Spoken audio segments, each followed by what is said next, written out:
Hello and welcome.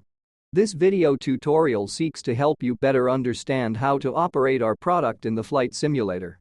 Please do not apply any of this in real life, it is just a simulation adaptable to your computer conditions and our wishes you could enjoy this game.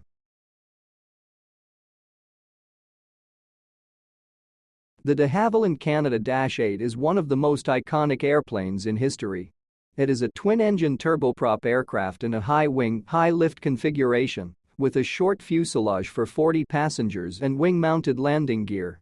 It requires very short runways for takeoff and landing, STOL, making it one of the most used aircraft on difficult-to-access runways in the world. This model, reproduced by Virtualcol, has implemented many of the aircraft's characteristics, allowing for an experience close to, but not identical to, the real thing. Let's look at the cockpit. Above the overhead, in front of the panel desk and the autopilot, in the center the pedestal, and on the side some panel light controls and the utility tablet.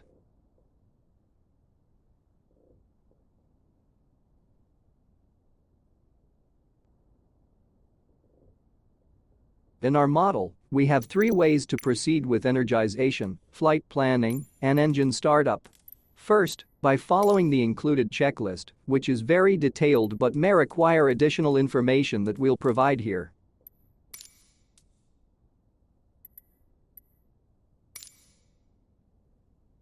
Second, you can select from the table to either leave the aircraft ready for automatic startup or keep it with the engines running. Or finally, you can do it yourself, using the checklist and considering each procedure to understand it better. The first step is to power up the aircraft. First, activate the batteries and external power from the DC panel. Then, on the AC panel, open the switches indicated here. Take off runway 06 climb and maintain 13,000 feet. Departure frequency is 118.55 squawk 4532.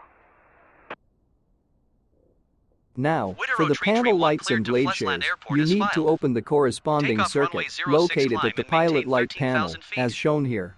This circuit also controls other instruments that may appear to be inoperable. Always check this step. The circuit may be closed.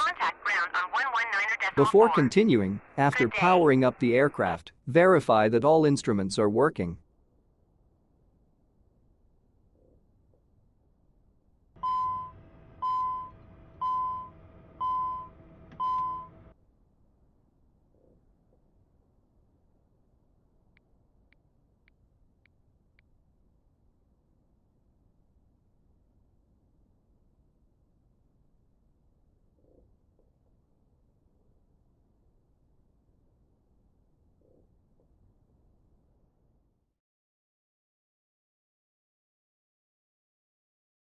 In our other models, you could generate the flight plan before starting in MSFS 2020 or in MSFS 2024, create it on the tablet, and transfer it to the FMS.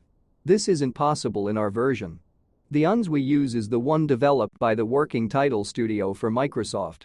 It's a powerful tool, and without this gauge, it wouldn't have been possible for this aircraft to be here with a model-appropriate FMS, but it doesn't allow this feature. For this reason, we suggest creating the panel and considering the suggestions for manually adding it to the FMS, as we will explain in this chapter. Additionally, creating a plan, at least origin to destination, before starting, will allow ATC to grant you an en route plan and clearances that would otherwise be considered VFR flight.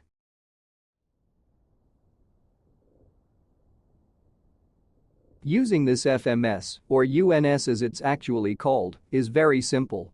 First, enter the airport of origin, and then the destination airport, as shown here. In this example, our flight is from Sogndal to Bergen in Norway.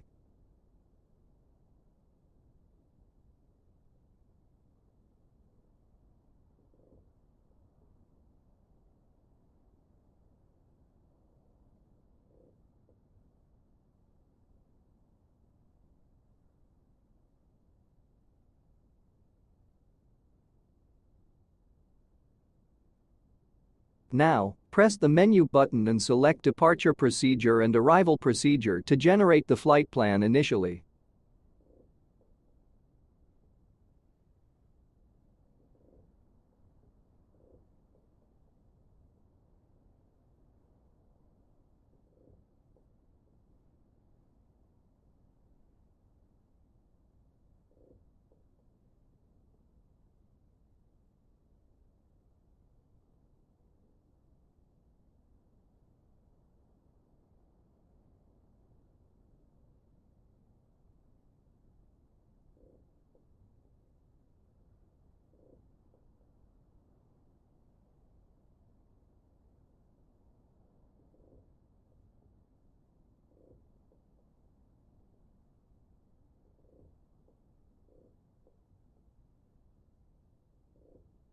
Whenever you generate a flight plan, you should check for any discontinuities in the route.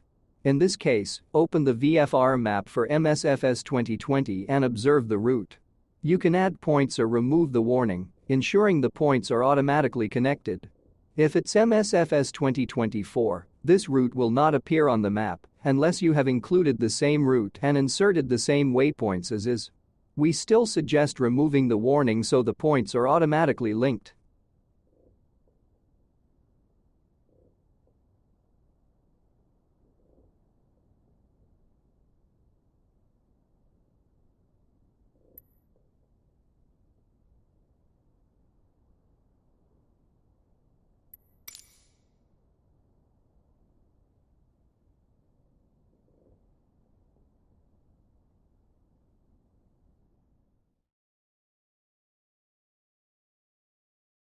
Before starting the engines, the cockpit must be configured.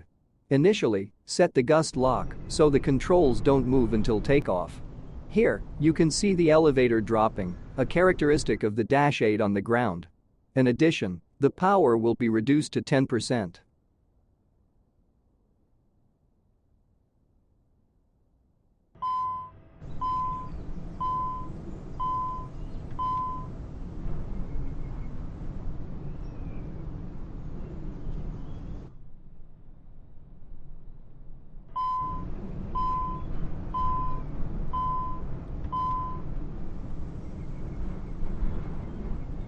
The model includes a utility tablet in addition to the auto start option.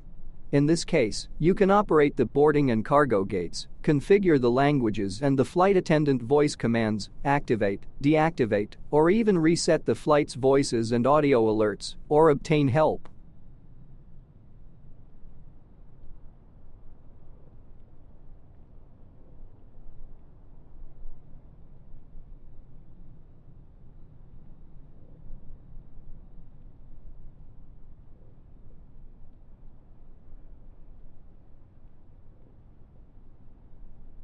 If you have special hardware for use with the simulator, such as an external pedestal, please note that in order to use the condition levers in this aircraft, you must bind them as axis propeller lever.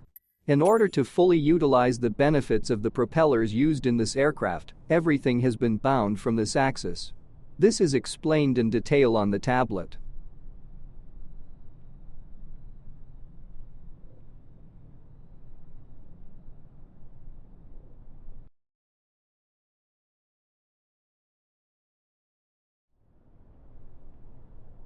Before starting the flight, adjust the autopilot settings as indicated here. The altitude selector is locked and only activates when the Alt-Cell button is activated. Additionally, this command activates the vertical navigation functions at all times. Without it, the vertical navigation function may fail.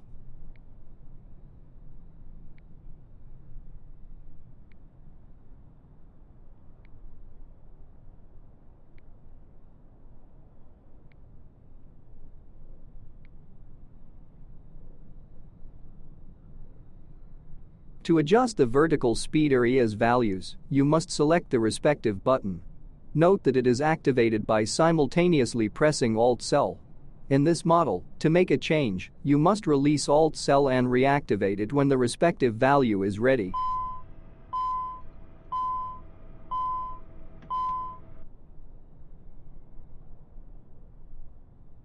It's essential to establish which side of the cockpit will control navigation. This is done using the advisory display, as shown here. You'll know because the triangles next to each autopilot control button, such as flight director or yaw dumper, as well as master autopilot, will light up, indicating which side has control.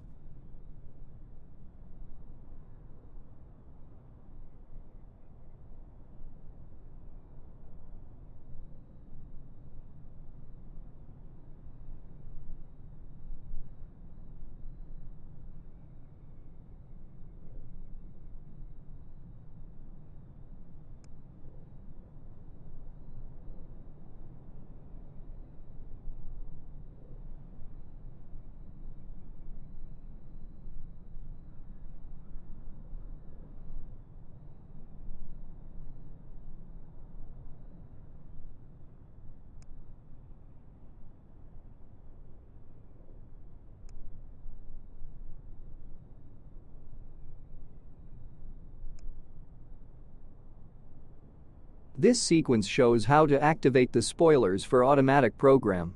Activate the 4 buttons indicated above, which will also activate the rudder trim controls.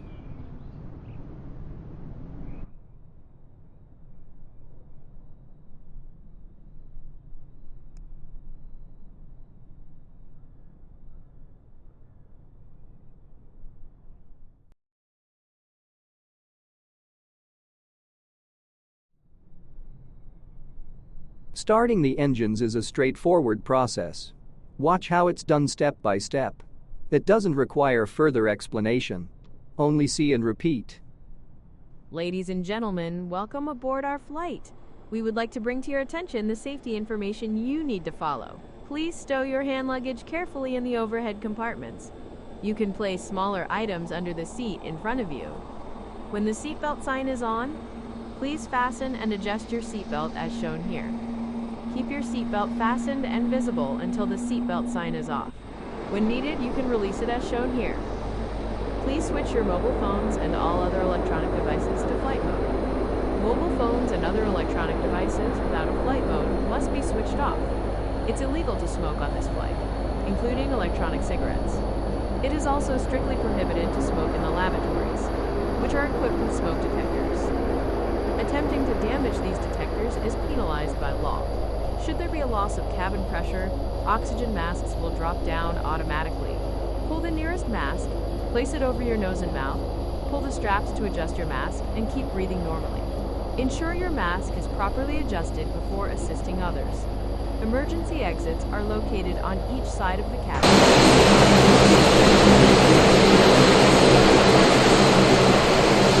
Take a moment now to locate your nearest sign, which may be behind you.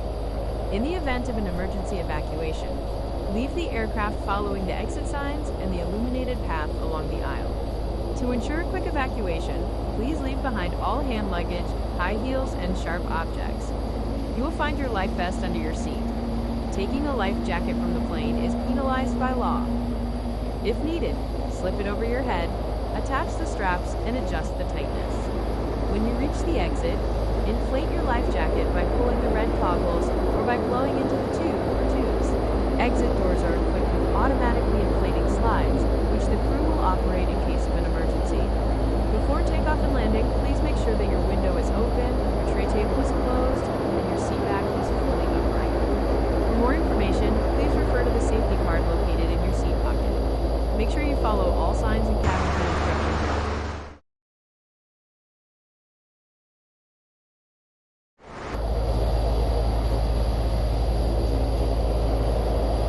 No matter which you choose, always keep in mind that the airplane's primary means of navigation is the FMS. If you want to continue the flight using conventional navigation or even resort to heading, you must activate at least the origin and destination airports in the FMS. This will fully activate the automatic navigation system. Trying to use only the VOR location may not work without completing this step. In this example, we will use the FMS flight plan. For this reason, we change to FMS GPS mode. VL button activates VOR location, and AUX button, as this example will activate FMS GPS mode. It's necessary to do it twice until the light is lit, as shown here. Runway 06 Winterow Tree 1.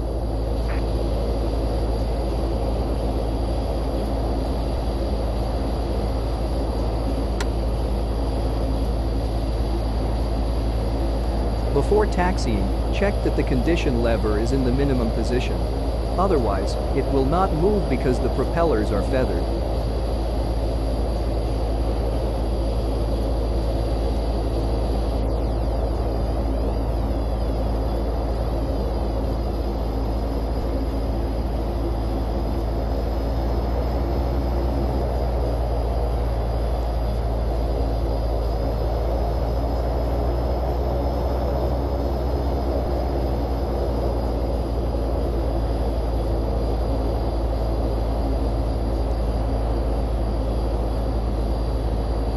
Before entering the runway, be sure to remove the gust lock.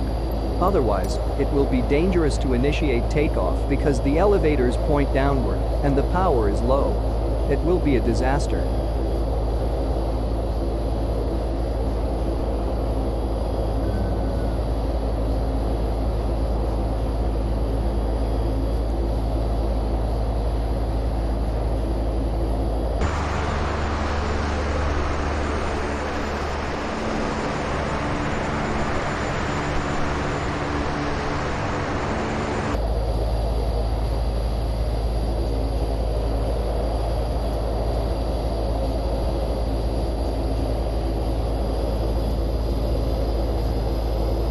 Don't forget to set the condition levers to maximum before takeoff. Also, keep in mind the ground RPM control. These are two numbers located on the pilot's left side that indicate that the propeller power is within the maneuvering range on the ground. If these numbers go out, reduce speed or RPM because you will lose control during taxi.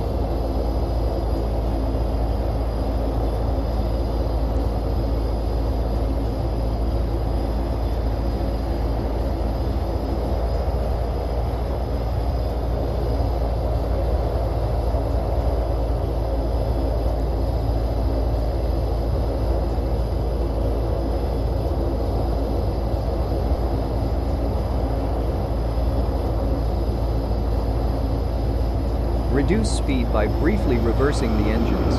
Be careful not to use too much power at this point, especially when the propeller RPMs are at their maximum, as this can cause loss of control on the ground or skidding on wet or icy runways.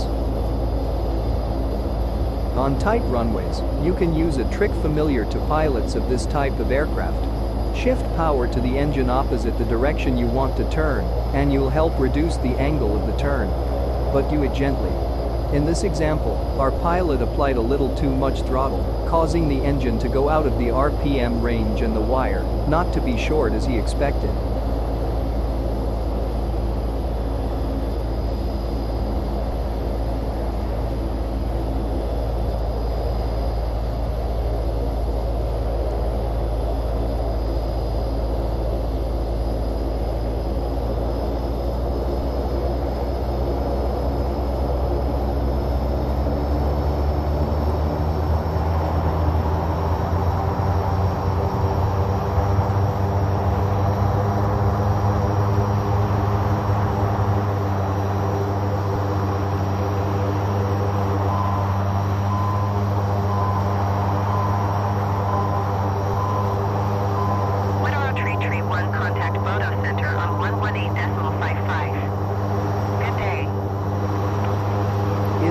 Takeoff, the flight plan does not require anything else, such as a segment to be done VFR, manually. We have configured the autopilot to take control as shown here. 13,000 feet. Widerøe Tree 1 Bodo Center altimeter 29.47 radar contact. Continue to SG 400.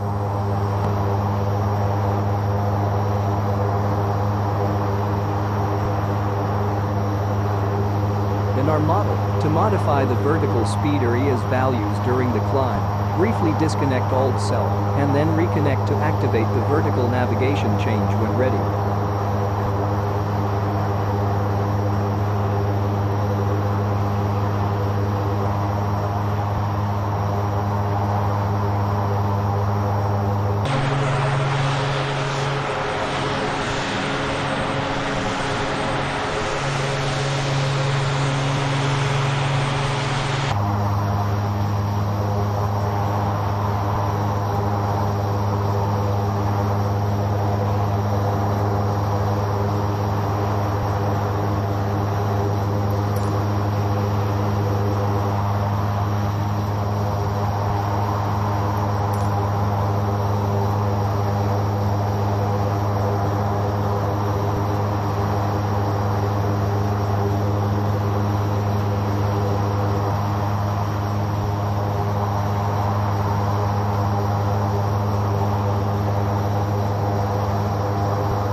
Even though our flight is operating via FMS, it's always advisable to take measures in case we need to switch to VOR location mode. In this case, we're preparing the VOR frequencies for entering Flesland Airport and the ILS, as we'll be doing the procedure manually. The FMS also allows the approach, but if the parameters aren't correct, it will display an approach missed warning, requiring it to be done via VOR location or manually. In our case, we'll still be doing it manually. The frequency for runway 17 at the destination airport is 109.90, and the course is 170.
ATC asked for an expedited descent. We were using vertical speed, but we can also use EAS for the same purpose. In this case, we're going to execute a rapid descent at 180 knots, resulting in a descent rate of over 3,000 feet.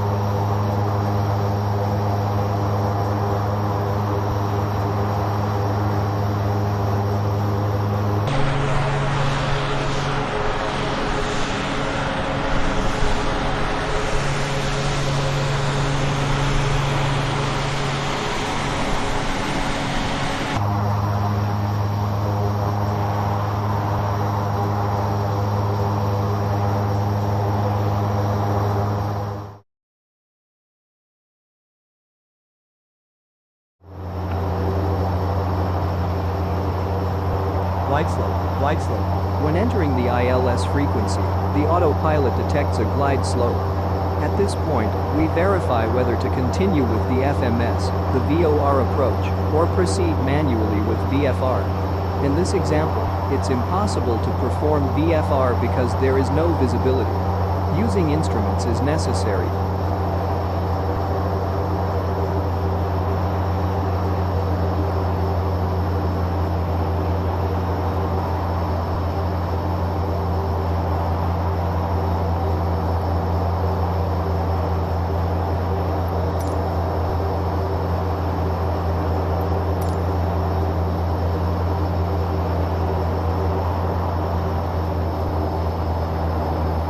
During the approach, it's crucial to understand that speed plays a significant role because maintaining the glide path also depends on this factor. The indicator our pilot displays corresponds to fast-slow. This indicator shows whether the aircraft is going too fast or too slow relative to the glide slope. Widow Tree 1, you are 10 miles north of Flussland. Contact Flussland Tower on 119.105 when inbound. Tower on 119.105 Widow Tree 1. Flussland Tower Widow Tree 1 9 miles north inbound ILS Whiskey runway 17 approach. Widow Tree 1 Flussland Tower. Altimeter 29.36 wind 018 at tree. Cleared ILS Whiskey runway 17 approach.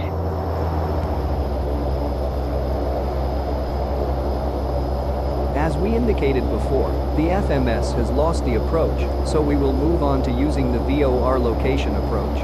The error invalid operation occurs because the Alt Cell button is still active, preventing the glide slope from controlling the altitude. Just push off Alt Cell and reset the advisory panel.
In this example flight, you can see that our pilot was slow to brake the aircraft. To reduce speed, briefly apply reverse power. Operating at full power is not recommended because it could cause a skid. In this example, our pilot wasn't done because the runway was wet, and the aircraft could have left the runway. Applying the brakes is usually not a good solution because if they get hot, they won't work. Another thing to keep in mind is reducing propeller power for taxiing. Remember always to keep the numbers 1 to 2 visible. The upper luggage rack could move during the flight.